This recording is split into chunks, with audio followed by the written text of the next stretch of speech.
Ahora voy a injertar un encalicio a un Selenicereus. Mismo nombre y los cereus ondulados. Mismo nombre, pitaya.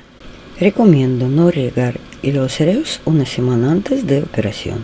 Hago el corte en Nocalicium, así tengo las dos cactus de injerto preparados. Mi porta injertos estaba sin regar 2 semanas, así me permite pegarle un cactus injerto como que si fuera con pegamento. ¿Ves que los muevo como quiero y mi pequeño cactus rosa no se va? Ahora voy a cortar las puntas para evitar la aparición de los esquejes.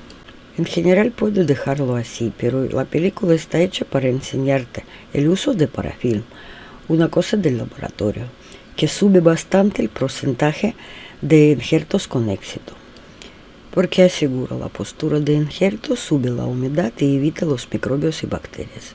Lo estiras un poco dando sitio para cactus injerto y puedes fijarlo con propios espinos del cactus porta injerto. Lo dejo un día para secarse y mañana lo planto a la maceta.